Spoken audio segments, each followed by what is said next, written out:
Persuasión. Autora Jane Austen.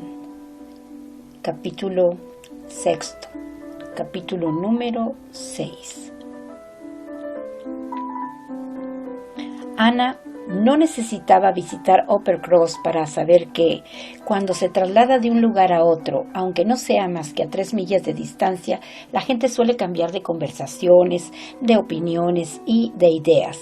Había estado allí antes y siempre lo había notado, y hubiese querido que los otros Elliot tuviesen ocasión de ver cuán desconocidos y desconsiderados eran en Uppercross los asuntos que en Kellynch Hall se trataban con tanto interés y general aspaviento.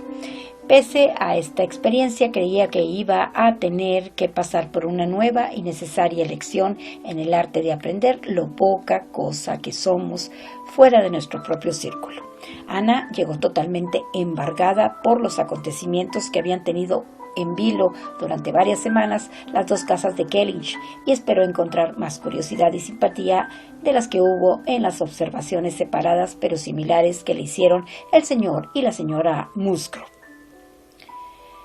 Con que Sir Walter y su hermana se han marchado, señorita Ana, ¿y en qué parte de Bath cree usted que van a radicarse? Y esto sin prestar mucha atención a la respuesta. En cuanto a las dos muchachas, agregaron solamente: me parece que este invierno iremos a Bath.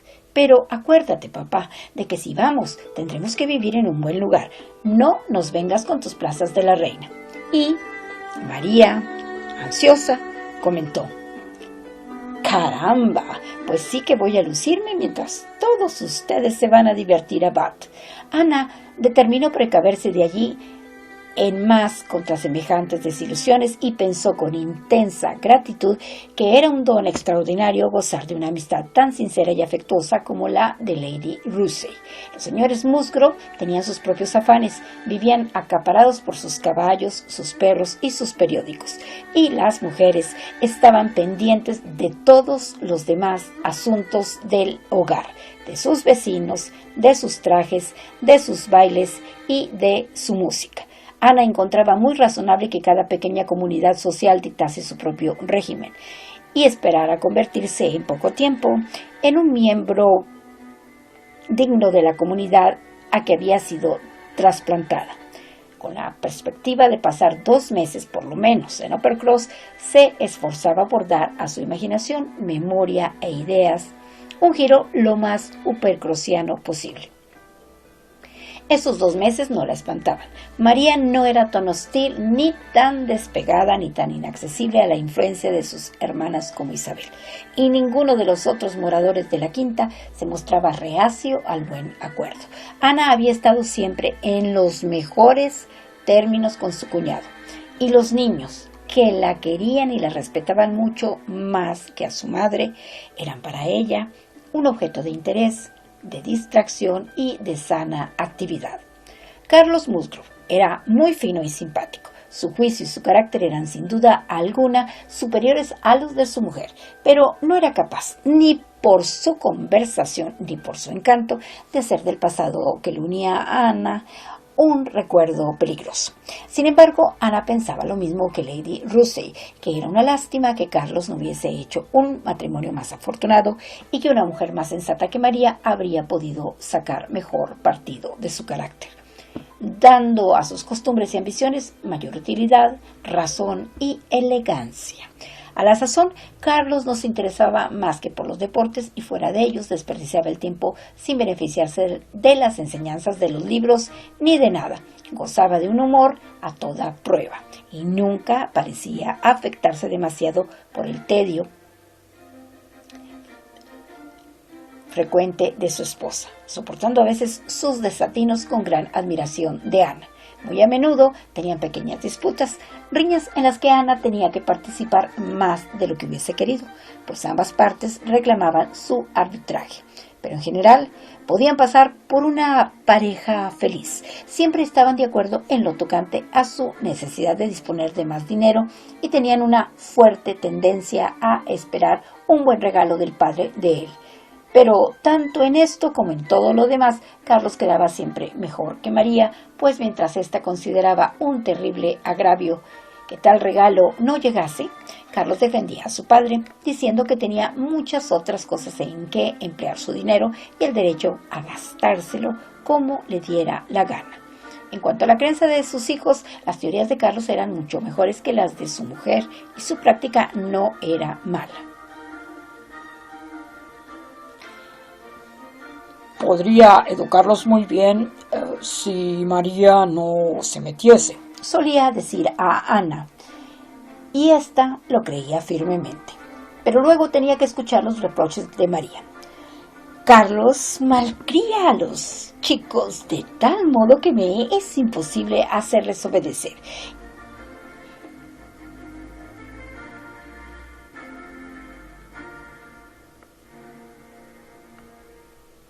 Y nunca sentía la menor tentación de decirle, es cierto. Una de las circunstancias menos agradables de su residencia en Uppercross era que todos la trataban con demasiada confianza y que estaba demasiado al tanto de las ofensas de cada casa. Como sabían que tenía alguna influencia sobre su hermana, una y otra vez acudían a ella, o por lo menos le insinuaban que interviniese hasta más allá de lo que estaba en sus manos.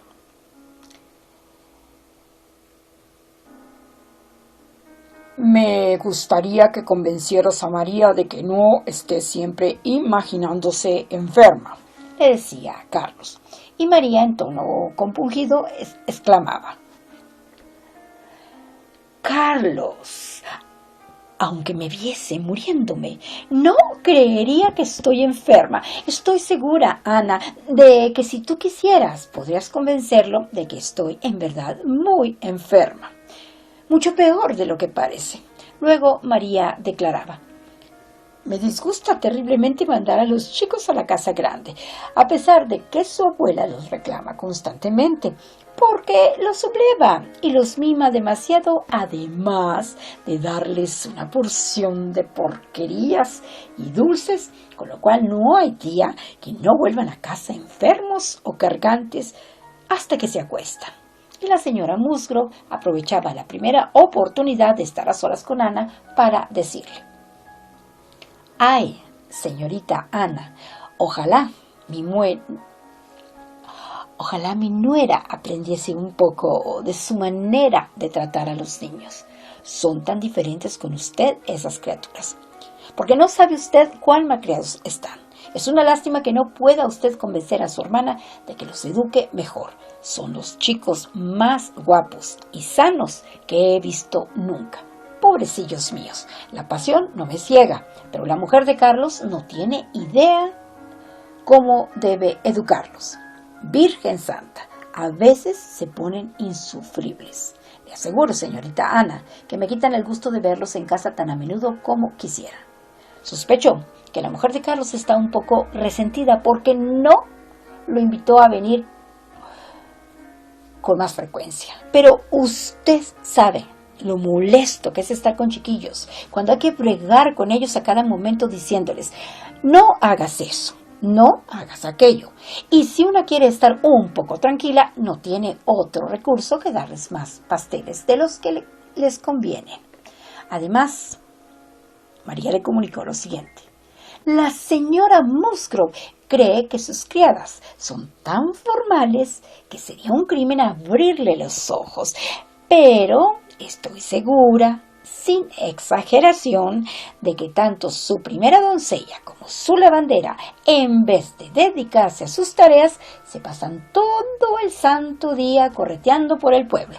Me las encuentro a donde quiera que voy, y puedo decir que nunca entro 2 veces en el cuarto de mis chicos sin ver allí a una o a la otra. Si Yamina no fuese la persona más segura y más seria del mundo, eso sería suficiente para echarla a perder, pues me ha dicho que las otras la están siempre incitando a que se vaya de paseo con ellas. Por su parte, la señora Musgrove decía, me he prometido no meterme nunca en los asuntos de mi nuera, porque ya sé que no serviría de nada. Pero debo decirle, señorita Ana, ya que usted puede poner las cosas en su lugar, que no tengo en buen concepto el ama.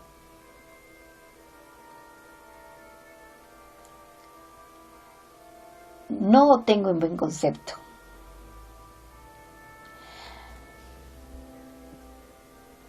Al ama de María. He oído contar de ella unas historias muy extrañas y decir que es una trotacalles. Por lo que sé, yo misma puedo decir que es una pícara de tomo y lomo, capaz de estropear a cualquier sirvienta que se le acerque. Ya sé que la mujer de Carlos responde enteramente de ella, pero yo me limito a avisarle para que pueda vigilarla y para que si ve usted algo que le llame la atención, no tenga reparo en explicar lo que sucede.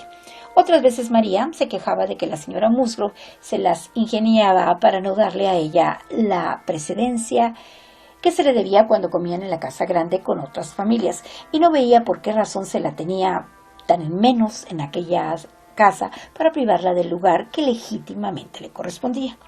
Y un día, mientras Ana paseaba a solas con las señoritas Musgrove, una de ellas, después de haber estado hablando del rango, de la gente de alto rango y de la manía del rango, dijo: no tengo reparo en observarle lo estúpidas que se ponen ciertas personas con la cuestión de su lugar, porque todos sabemos lo poco que le importan a usted esas cosas, pero me gustaría que alguien le hiciese ver a María cuánto mejor sería que se dejase de esas terquedades y especialmente que no anduviese siempre adelantándose para quitarle el sitio a mamá.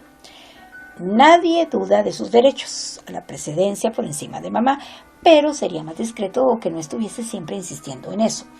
No es que a mamá le preocupe en lo más mínimo, pero sé que muchas personas se lo han criticado. ¿Cómo podían arreglar esas diferencias? Lo más que podía hacer era escuchar con paciencia, suavizar las asperezas y excusar a los unos delante de los otros, sugerir a todos la tolerancia necesaria en tan estrecha vecindad y hacer que sus consejos fuesen lo bastante amplios para que alcanzasen a aprovechar a su hermano.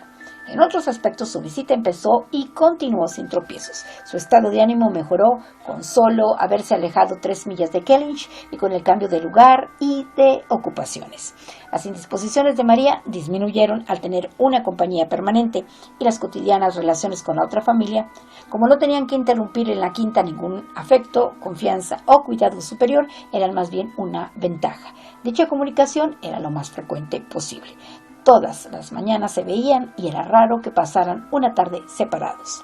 Ana creía que ya no se habrían hallado sin ver las respetables humanidades del señor y de la señora Musgrove en los sitios acostumbrados, o sin la charla, la risa y los cantos de sus hijas.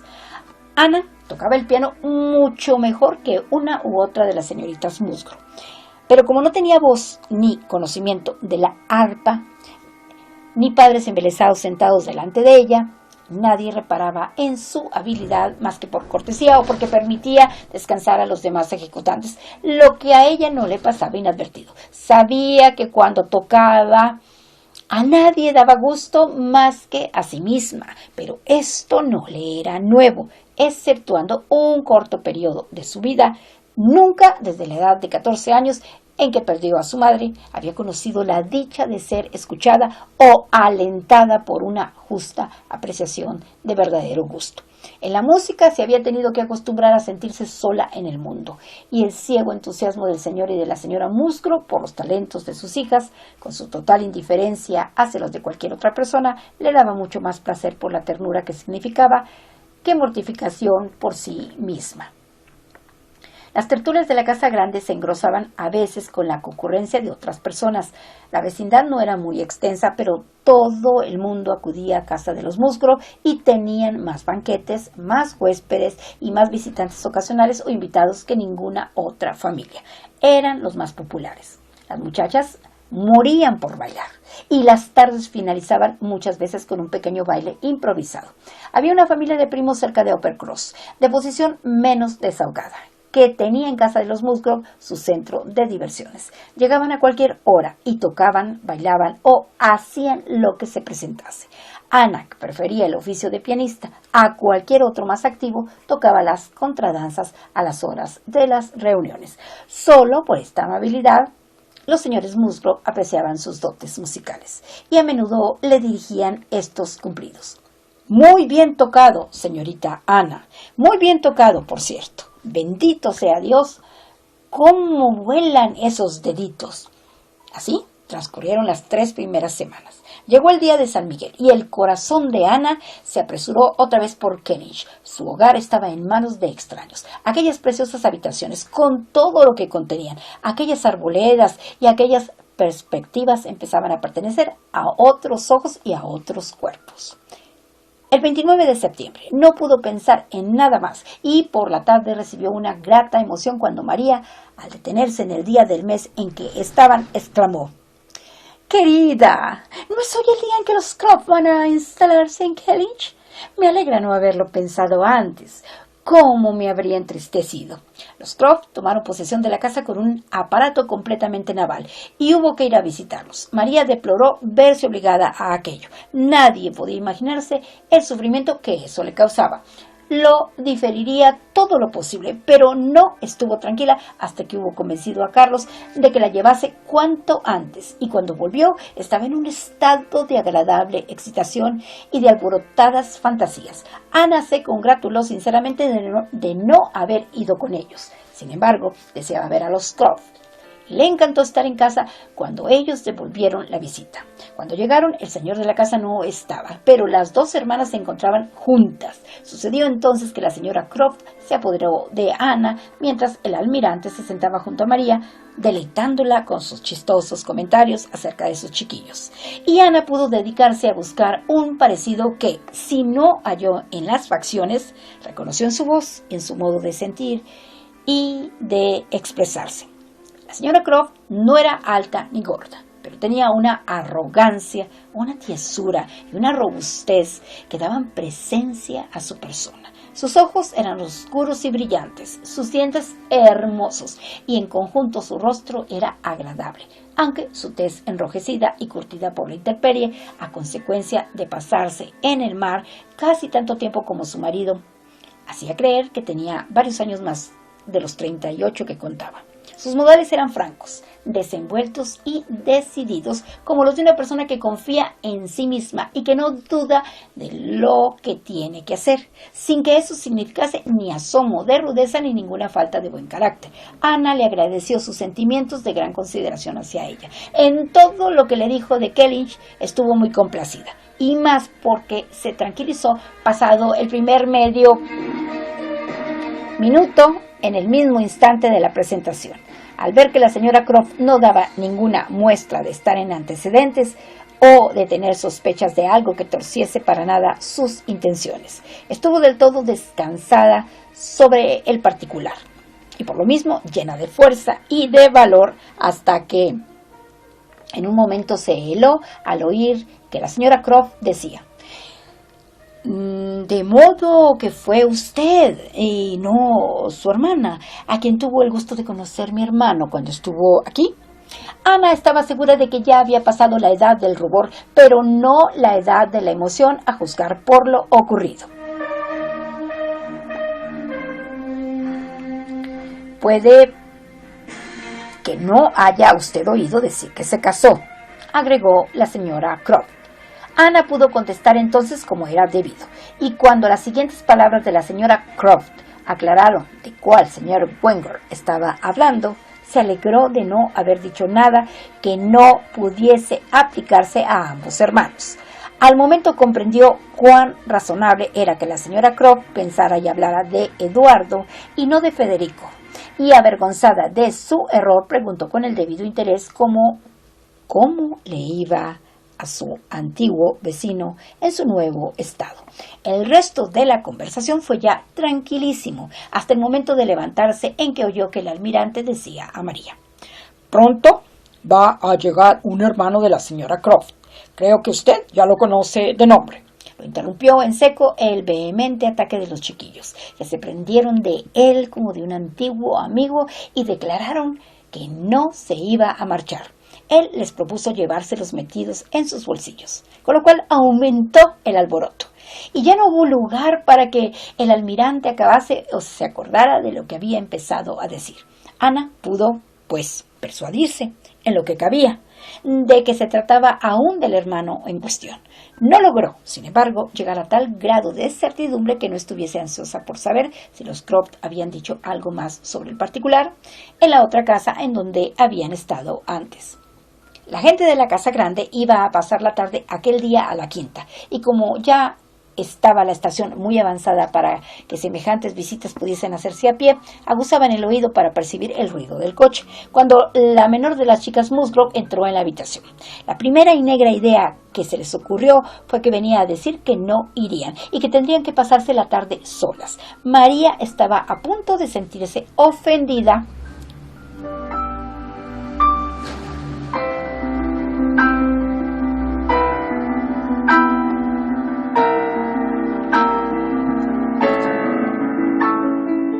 María estaba a punto de sentirse ofendida cuando Luisa restableció la calma, anunciando que se había adelantado ella a pie con objeto de dejar espacio en el coche para el arpa que transportaban. Y